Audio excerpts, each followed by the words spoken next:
My grandfather's farm wasn't just land to me, it was air.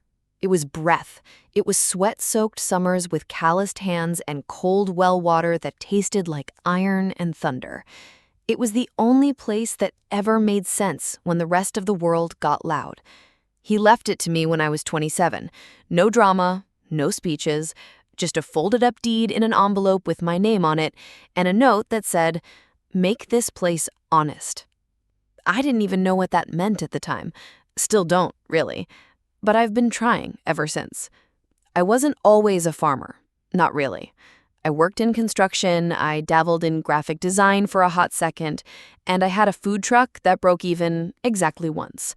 But no matter what I did or where I went, that farm was always waiting, like a promise I hadn't fulfilled yet. My wife didn't get it. From the start, she looked at the land like a giant sinkhole of work and wasted potential. No ROI, no equity growth, just broken fences and a creek that flooded every other spring. "It's just sitting there," she used to say, stirring her coffee a little too hard. "We could sell it and finally have breathing room." But I already had breathing room, 10 acres of it. Still, marriage is negotiation, or so I believed. So I compromised. I agreed to only keep the land as long as it didn't pull us into debt. I offered to rent it out, to host events, to do weekend farming instead of full-time. I tried to be flexible. But she didn't want flexible. She wanted liquid. To her credit, she never made it a war, not at first. But the farm was like a third person in our marriage. Quiet, ever-present, and always stealing my attention. She preferred glass walls and imported rugs. I preferred wood beams and the smell of hay in the morning. We were different. We always had been.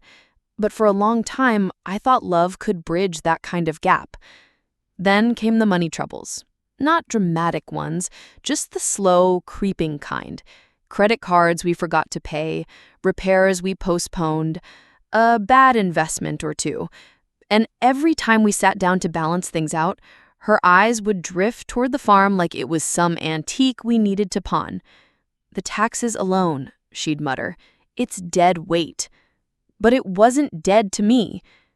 It was where I learned how to patch a tire, where I kissed a girl behind the tractor shed when I was 17, where I buried my dog Max under the oak tree and talked to him for 3 months like he could still hear me.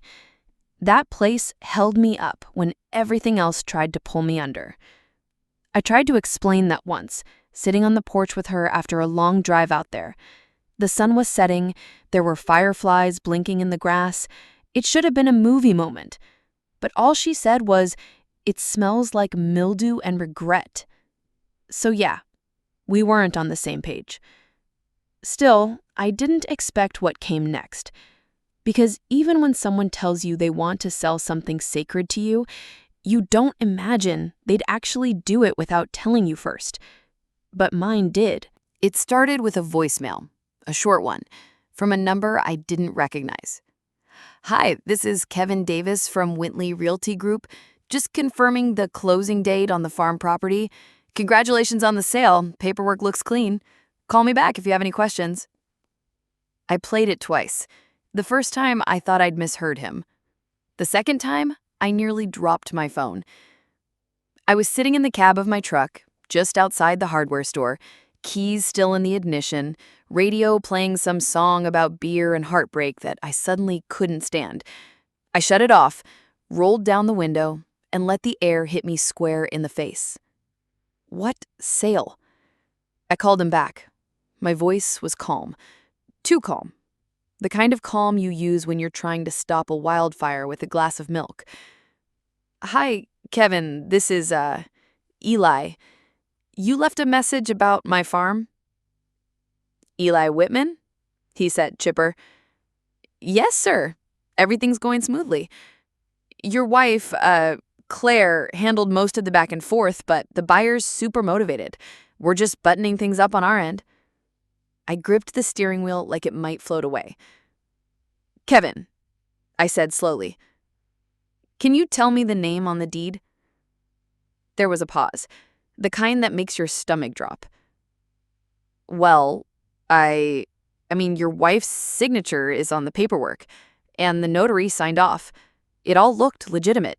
Yeah, I said. Looked being the key word. I ended the call and just sat there. I didn't go home right away.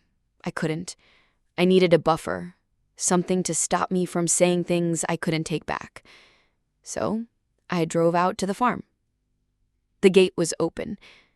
That might not sound like much, but I never left it open. Never.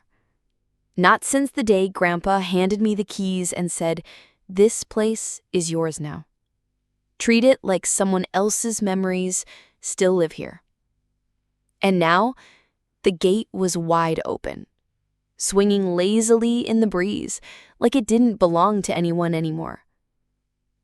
I parked by the barn and just stood there. The grass was a little overgrown. The tractor needed work. One of the gutters had fallen halfway off. But it was mine, or at least it was supposed to be. I walked the property for an hour. Didn't touch my phone, didn't think about Claire. Just listened.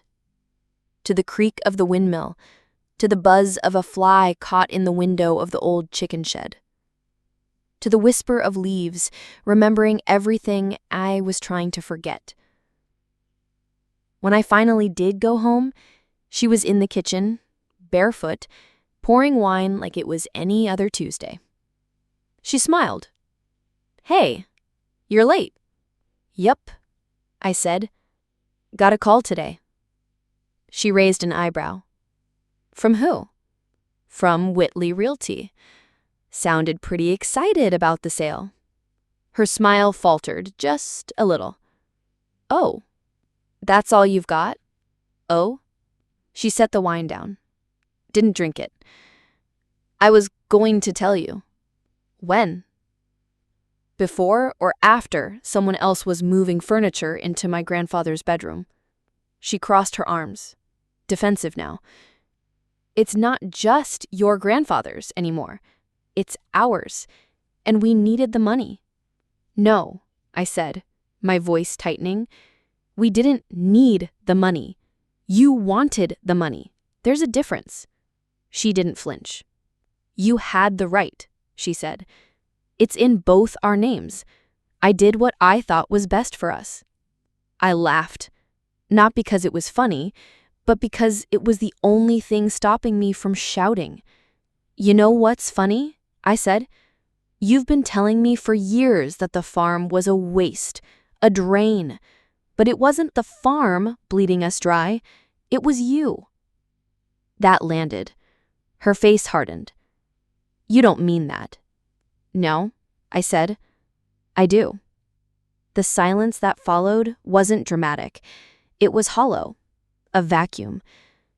The sound of two people realizing they don't share a future anymore. I walked out before I said more. I didn't slam the door, didn't throw anything. I just left.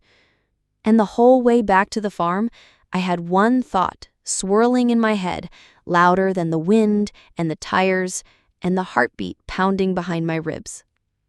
She's sold it once, but she's not selling it again. The next morning, I was at my lawyer's office before the coffee machine had even finished brewing. Mark had been my family's attorney since before I could spell probate.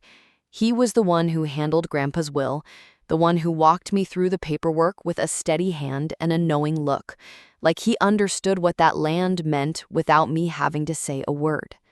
He saw me through the glass, opened his office door, and said, "You've got that look."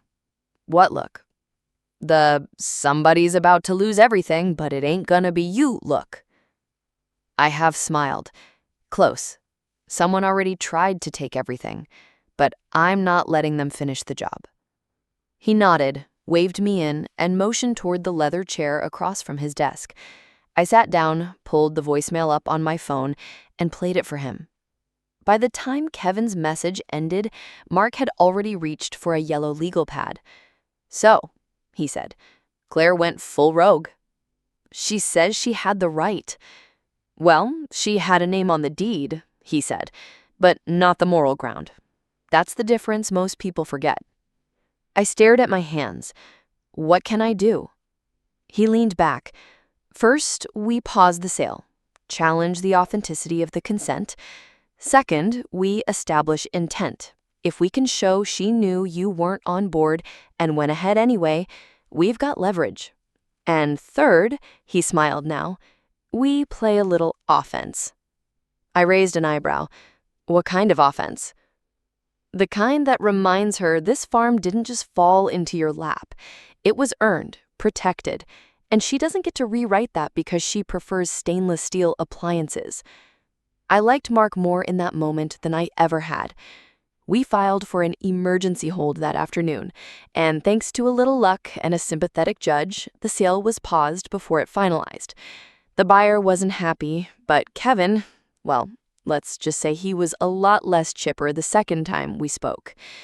Claire didn't say anything that night, didn't text, didn't come home either. Instead, her sister did. Now, let me be clear. I wasn't about to confide in my wife's younger sister, not out of pettiness, just self-preservation. But life has a strange way of throwing curveballs when you least expect them. I was sitting on the porch at the farm, nursing a cold beer and watching the sun drop behind the silo when Olivia's car pulled up the gravel path. She got out slowly, arms crossed, sunglasses on, even though the light was fading. She looked like someone who'd come to scold a man, but when she stepped on the porch, her face softened. She told me, Olivia said, about the sale, about you freezing it. I took a sip of my beer. Let me guess, she wants me to convince me I'm being unreasonable. Olivia shook her head. Actually, she doesn't know I'm here. That made me pause. She said it like it was some clever move. Selling the farm, said it was dead weight, said you'd get over it. She said that before. Yeah, Olivia replied, sitting on the steps. But this time, she meant it like it was a win, not a compromise, like it proved something. I studied her face. Same sharp cheekbones as Claire, same amber hair. But her eyes were different, softer, sadder maybe. You ever come out here before? I asked. She smiled faintly. Every Thanksgiving, every Easter. Remember? You and Grandpa used to let us ride in the back of the truck when you went to check the fencing. I smiled at the memory. You were the only kid who didn't cry when we hit a ditch. I bounced like a pro, she said, nudging my boot with hers. We sat there in silence for a while, watching the sky go from burnt orange to purple. Then she said something I didn't expect. She never loved this place, you know? Not once, even when we were kids. Yeah, I muttered. I know. But I did, Olivia said. I loved it. I always wished it was mine. That sat between us like a secret. I didn't respond, not because I didn't want to, but because in that moment, something shifted. An idea. It didn't feel like revenge. It felt like course correction. Claire didn't see value in the farm, but Olivia had. And sometimes, the person who shows up late is still the one who deserves a seat at the table. I finished my beer, set the bottle down gently, and said, Olivia? She looked up. About the farm? I nodded. She blinked. Yeah, I really do. I stood up. Good, I said, because I think it's time we rewrote the story. I didn't tell Olivia everything that night, just enough to let her know I was serious, and that I was done letting other people define what the farm meant. The next morning, I called Mark again. All right, he said, already half laughing. Let me guess, you want to do something poetic. Something permanent, I replied. He sighed in that way lawyers do when they know your heart is leading the way, but they're secretly rooting for you. I'll draw up the paperwork, he said. We'll need to formally transfer the deed. Since the farm's in both your names and Claire never finished the sale, we can file for a reallocation, especially under intent to sever joint ownership. Messy, but legal. And I want it to go to Olivia. Mark paused. Her sister? Yep. She know? Not yet. I want to make sure it's real before I say anything. Mark clicked his pen a few times. You're sure about this? As sure as I am about anything lately. And I was. I wasn't trying to punish Claire. I wasn't trying to split a family down the middle. But the farm deserved more than being viewed as a liability. It deserved someone who saw its soul. While the paperwork started crawling its way through the proper channels, I kept quiet. Claire still hadn't come home, but she sent a text, short and distant. We should talk soon. I know you're angry, but I really think this is best in the long run. I didn't respond, not because I was trying to be petty, but because the words best in the long run had lost all meaning coming from her. The weekend came. Olivia stopped by again. She brought muffins, blueberry, the kind my granddad used to eat 2 of every morning before sunrise. We sat on the porch again, this time with coffee instead of beer. Still quiet at your place? I asked. She rolled her eyes. Claire's acting like she's the injured party, keeps saying she didn't technically do anything wrong. Technically, I muttered, shaking my head.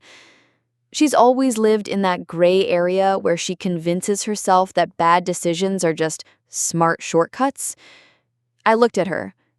You ever wonder why she didn't sell the condo instead? She smiled wryly. Because the condo has marble countertops and a doorman who remembers her coffee order. We both laughed. It was the first time anything felt genuinely light in weeks. That afternoon, I took her on a full walk of the property, showed her the old trails, the forgotten swing behind the shed, the fence post I'd carved my initials into when I was 12. She stopped in the middle of the pasture and said, I didn't realize how much I missed this. I said, you still can. She turned to me. What do you mean? I didn't answer right away, just smiled. You'll see. 2 days later, the paperwork cleared. It was official. The farm was no longer in Claire's name. It now belonged, entirely and legally, to Olivia. Mark delivered the envelope in person. A man who appreciates a little theater when the moment calls for it. I figured you'd want to hand it to her yourself, he said, handing me the thick manila folder. I held it in my lap for a long time before tucking it into my truck's glove box. I didn't call Olivia right away. Instead, I called Claire. She answered on the 3rd ring, sounding surprised. Wow, wasn't expecting this. Yeah, I said. We should talk. She suggested brunch, somewhere downtown, neutral territory. I wore jeans and an old flannel. She wore a designer blouse I couldn't pronounce and sunglasses indoors. We ordered. We didn't small talk. She got straight to it. I know you're angry, but I just didn't think the farm was sustainable anymore. We were bleeding money. You keep saying we, Claire, but the only one making decisions was you. She leaned back, folding her arms. So what now? You're going to drag this into court? I smiled. No, I said, pulling the envelope out and sliding it across the table. What's this? Something final. She opened it, scanned the first page, and went pale. You didn't. I did. Her voice dropped. You gave it to Olivia? She didn't ask for it. That's how I knew she deserved it. She stared at me stunned. I hope, I added softly, that someday you understand the difference between owning something and honoring it. I left a 20 on the table and walked out, the bell above the door giving one soft chime behind me. I didn't look back, and for the first time in a long time, I didn't feel like something had been taken from me. I felt like I'd just given something to the right person. The drive back to the farm felt different, lighter somehow. I had no playlist on, no podcasts running, just the hum of the engine and the whistle of wind through an open window. And beneath all that, a quiet certainty, like something had clicked back into place that had been crooked for years. I pulled up to the gate and stopped, not out of hesitation, but appreciation. The hinges had been oiled recently. I knew Olivia had done that. When I stepped onto the porch, the screen door opened before I knocked. She stood there with her hands on her hips, that same unsure smile she'd given me as a teenager when she crashed Grandpa's four-wheeler into the irrigation tank. Only this time, there was something steadier in her eyes. "You gave it to me?" she said quietly. I nodded. "You didn't even ask me first." "I didn't need to. I already knew what you'd say." She opened the door fully. "Come in. You might as well see what I've done with it." The kitchen was different, but in the best way. Cleaned, organized, but not modernized into oblivion. The old pine table had been refinished. A faded photo of Grandpa still hung above the sink. There was a vase of wildflowers on the windowsill. "I've only been here a few days," she said, a little self-conscious, "but I couldn't help myself." I grinned. "It feels more alive now than it has in years." We sat, coffee in hand, and let the silence settle naturally. "Claire called me," she said after a moment. "I figured she would. She asked me to give it back." I turned to look at her. "And?" She shook her head. "I told her it was never hers to want back in the first place." That earned a slow smile from me. "Good." I told her it wasn't revenge, it was redirection. I laughed softly. That sounds like something Mark would say. We sat in that gentle quiet again, and I could hear the distant sound of birds outside, the creak of a tree limb brushing the roof, maybe even the echo of Grandpa's boots if I listened hard enough. "You know," she said eventually, "I always thought you were too quiet for your own good." "I'm not quiet. I just save my volume when it matters." She raised her mug in a sort of salute. Well, it mattered. I left that afternoon with no plans, no agenda. I told her the land was hers to shape, but I'd still be around if she needed help rebuilding the barn or reseeding the fields. She said she'd take me up on that. As I got in the truck, she followed me out to the porch. "You really think I can do this?" she asked. I turned the engine, but didn't shift into gear yet. "I think," I said slowly, "you're the first person who ever wanted to do it for the right reasons." Then I drove. I didn't tell many people about what happened. Small towns talk, sure, and folks started putting two and two together, but I didn't confirm or deny anything. The farm was in good hands. That was all that mattered. Claire tried a few more times to reach out. Emails, texts, even one handwritten letter. She used phrases like emotionally misaligned and mutual asset realignment. I didn't reply. Not out of spite, but because there was nothing left to say.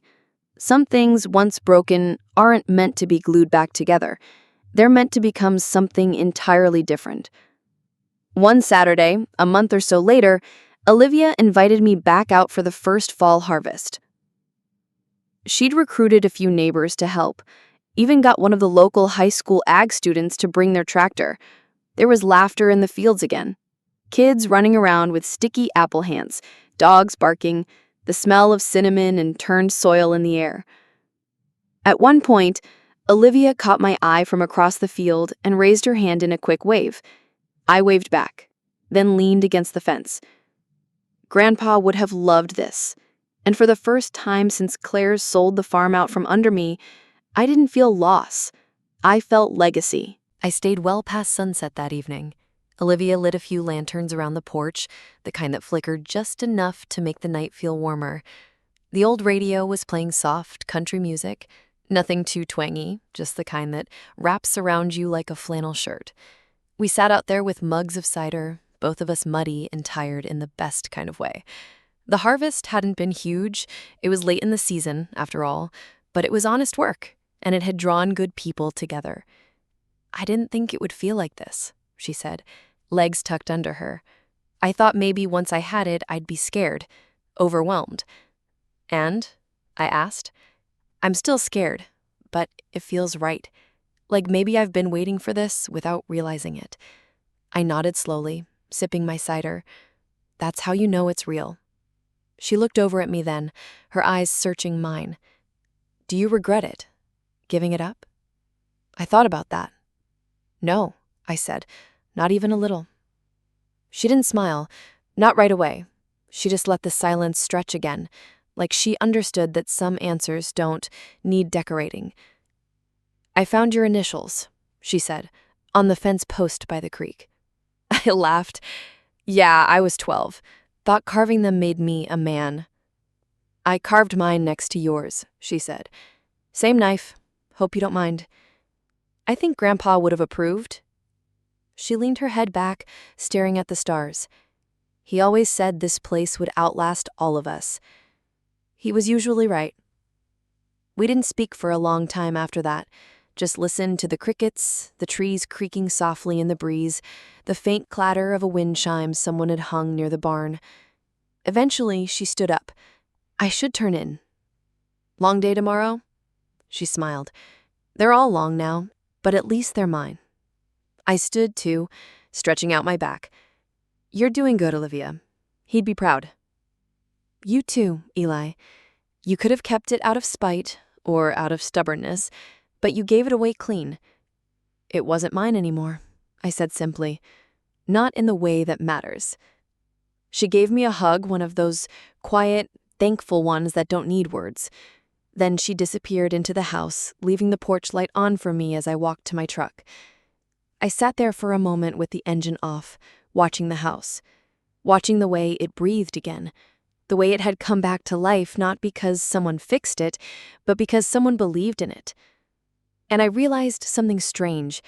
Claire had always wanted me to sell the farm so we could move on, but it wasn't the selling that finally set me free. It was the giving. You can't own something sacred.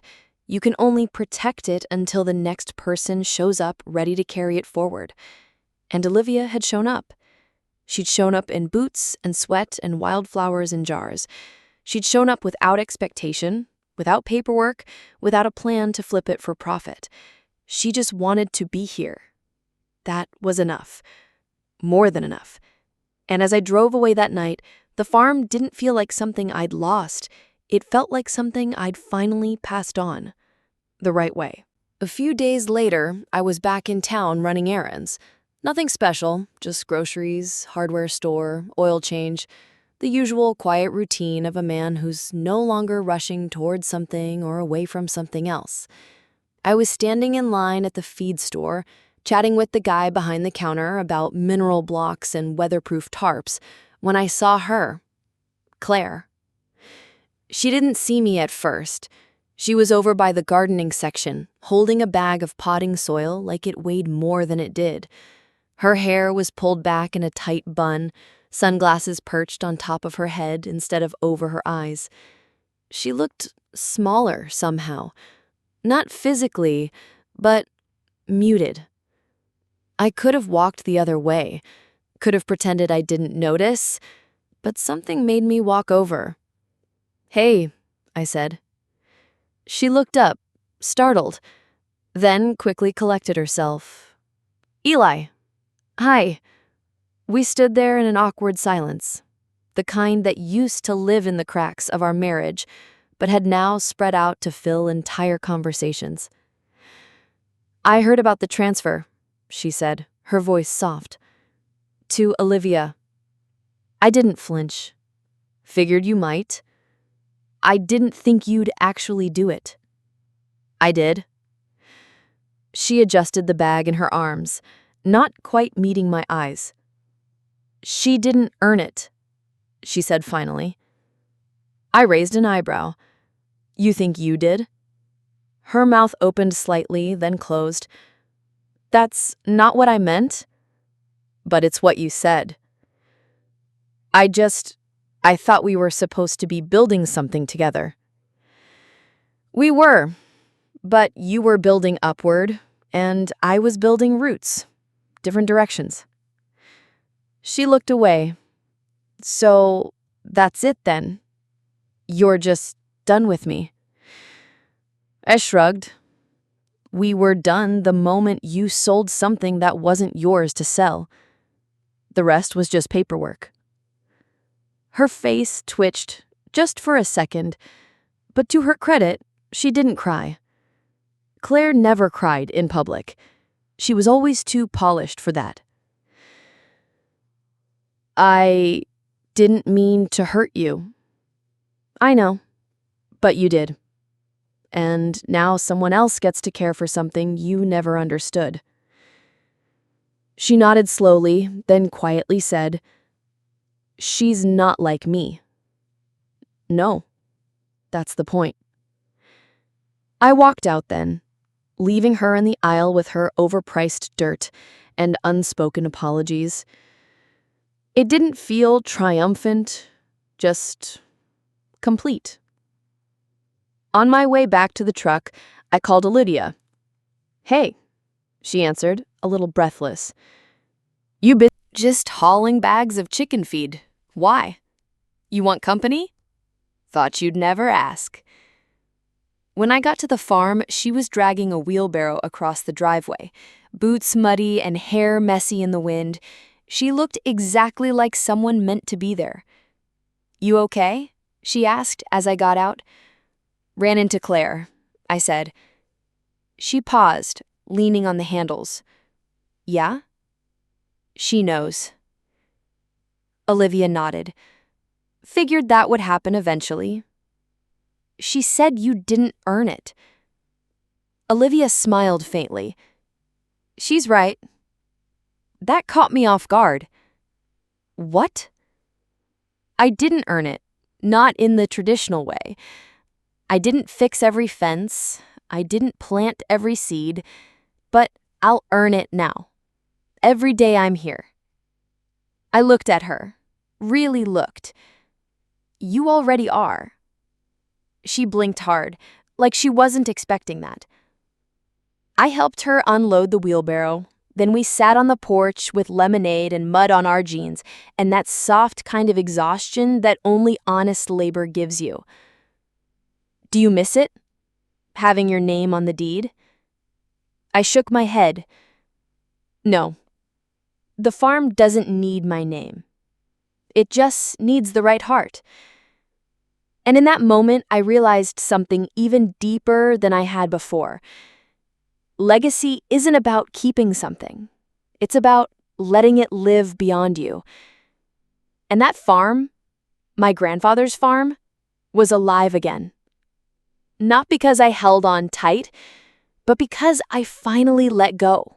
A few weeks passed in a rhythm that felt almost sacred. Olivia threw herself into the work like someone chasing peace through blisters and early mornings. She learned quickly how to check the soil, when to rotate the feed, how to coax the old well pump into giving her just enough for one more rinse of muddy boots. Sometimes I helped. Sometimes I just sat nearby with a coffee and watched her.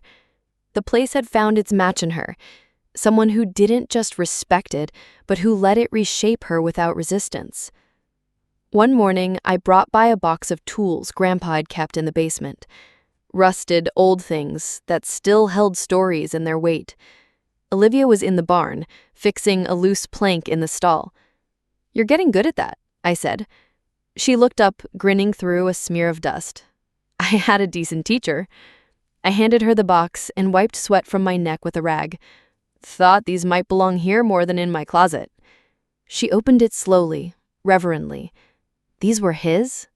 Every bolt and blade. She ran her fingers along the handle, the wood smooth from years of calloused palms. "Feels like they're still warm." "They kind of are," I said. "They always are, if you're doing the work right." That afternoon, we replaced a section of fence that had been sagging since last winter. I let her lead. She measured twice, cut once. Her brow furrowed with the same look Grandpa used to get when a corner post wouldn't sit quite square. When we finished, she stepped back and crossed her arms. Not bad, huh? I nodded, satisfied. You just made him proud. She looked over at me. And you? I was already proud. Now I'm just impressed. Later, we sat on the tailgate of my truck with 2 sandwiches and a couple of cold teas. The wind smelled like hay and the sun was dipping lower, casting long golden shadows across the field.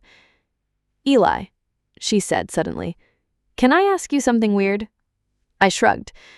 I've seen the state of my glove box. I live for weird. She smiled, but it faded quickly. Do you think Claire would have changed if I hadn't taken the farm? I thought about that. No, I said. I think she only saw the farm as a transaction. You see it as a relationship. That's the difference. She nodded slowly, tracing the rim of her tea can with her thumb. Sometimes I feel guilty. Why? Because I'm happy? Because I didn't do anything to deserve this, and yet it feels like the first thing that's ever truly been mine. You feel guilty for feeling like it belongs to you? I asked again. She nodded again. I leaned back on my palms and looked at the barn. The roof still needed work. The fence on the far east side had a few posts leaning, but the place was breathing. You didn't take anything, Olivia, I said softly. You answered a calling. She smiled then, not the polite kind, the real kind, the kind that stretches your face so wide it makes your eyes close a little. I needed to hear that, she said. We didn't say much after that, just sat with full bellies and tired muscles, letting the silence speak for us. That night, I drove home slower than usual. The air was crisp, the moon was low, and for the first time since the whole ordeal began, I didn't feel like I was waiting for the other shoe to drop. The shoes had dropped, the storm had passed, and what was left? Something honest, something rooted, something good. Fall turned to early winter faster than I expected. The leaves browned, curled, and tumbled across the pastures in lazy spirals.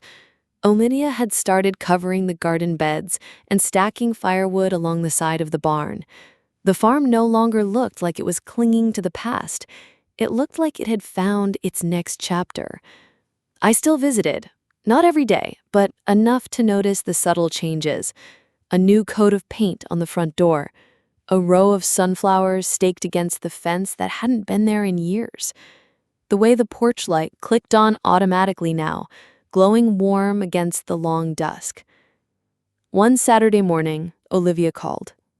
I think I found something, she said, excitement buzzing under her voice. Can you come by? When I got there, she met me halfway down the drive, holding a dusty wooden crate like it was full of gold. Where'd you find that? I asked. Up in the attic, behind the old chimney. Took me 3 sneezes and a near death by spider. She set it down on the porch and pried the lid open. Inside, notebooks. Yellowed, brittle, tied together with twine. Grandpa's handwriting on every page. It's his journal, she said. Her voice hushed. I picked one up carefully. The ink had faded in spots, but I could still read it. March 18th. Snow finally melted. Eli followed me to the edge of the woods. Said he wanted to learn how to check sap lines. He's stubborn, but he listens. That's enough for now. I smiled, heart cracking open in a dozen directions at once. He wrote about me, I said, stunned. She nodded. About the farm, about you, about life. He wrote like someone who knew his words would matter later. We sat cross-legged on the porch, reading entry after entry. Some were mundane, notes about tractor belts, seed prices, local gossip. Others were unexpectedly tender. You can tell a person's worth by how they leave a field, tired or transformed. The land doesn't care if you're angry. It forgives faster than people do. And then one that hit hard. If Eli ever has to choose between peace and pride, I hope he picks the one that lets him sleep at night.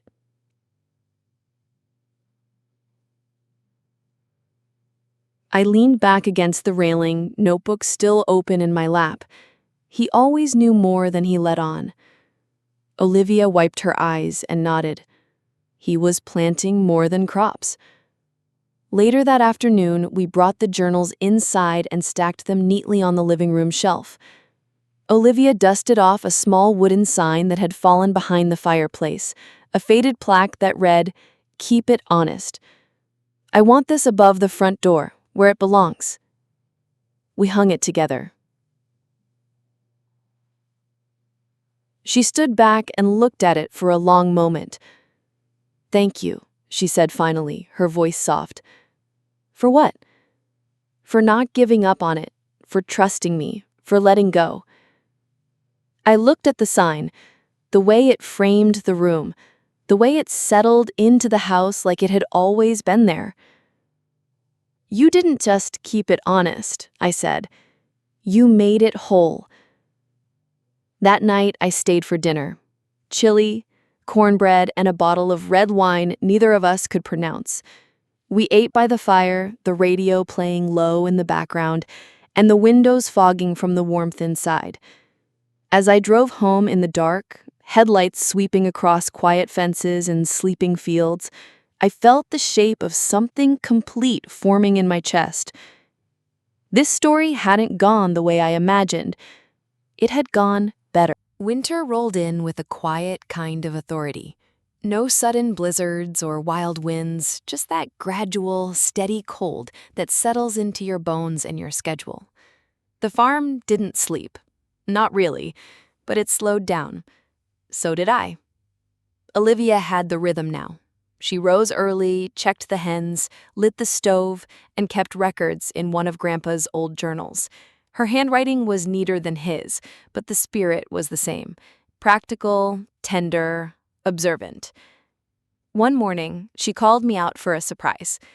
When I pulled up, she met me in the driveway wearing a knit cap and gloves too big for her fingers. "I need your help with something." "What's that?"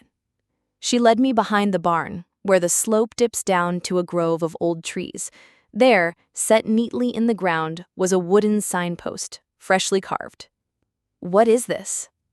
She stepped aside so I could read it. "Whitman Grove, for roots that held and hands that planted." "I had it made," she said. "There's going to be a bench here, for anyone who needs to sit with something they can't explain." I swallowed hard. The cold air wasn't the reason my throat was tight. "It's beautiful." "I thought maybe one day you'd come sit here and write your own pages. Add to his. Yours are overdue." I didn't respond right away. Just stood beside her, staring at the sign and thinking about all the people we carry without ever speaking their names aloud. After a moment, she handed me something. A single key. "What's this?" "The house key," she said. "You gave me the farm, but I want you to always have a way in." I turned it over in my hand, a simple silver key, warm from her pocket. "You don't have to." "I know, but I want to. Because this place isn't just mine. It's ours. Different chapters, same book." We walked back toward the house slowly, boots crunching against frosted grass. Inside, she had coffee waiting. 2 mugs. No cream. Just like Grandpa used to drink it. That afternoon, I stayed longer than usual, fixed a creaky hinge on the barn door, rehung the ladder in the tool shed, sat on the porch and watched Olivia paint the front fence a soft shade of blue. And I realized something. Love doesn't always survive where you plant it. Sometimes it shows up later. In a new field, in a different season. In someone who sees what you nearly forgot to cherish. Claire and I had built something, sure. But Olivia and we'd preserved something. And in doing so, we'd created something new. It wasn't romance. It wasn't a do-over. It was continuity. It was grace. The kind that only grows where resentment dies and truth is let in. As the sun slipped low and the sky burned pink above the trees, I felt it again. That impossible, gentle peace that tells you you're exactly where you're supposed to be. Not because you held on, but because, when it mattered most, you knew how to let go. In a story rooted in legacy, betrayal, and quiet redemption, I share how my life turned upside down the day I found out my wife had secretly sold my grandfather's farm, land passed down through generations and soaked in memory. What began as heartbreak soon gave way to clarity. She never understood what that place meant. Not to me, not to the family, and certainly not to the land itself. But when her sister Olivia stepped in, not to claim, but to care, it became clear that sometimes the people best suited to protect your past aren't the ones standing beside you in the present. Through quiet conversations, dusty journals, and shared work under open skies, the farm found a new caretaker, and I found unexpected peace. Olivia didn't ask for the land, but she accepted the responsibility with humility and grit. Together, we turned loss into legacy, not through anger, but through intention. This isn't a story about revenge or retribution. It's about the power of handing something sacred to someone who sees it fully. It's about letting go of names on deeds and holding tight to names written in memories. In the end, the farm didn't just survive, it found new breath, new hands, and a future built on the honesty of the past.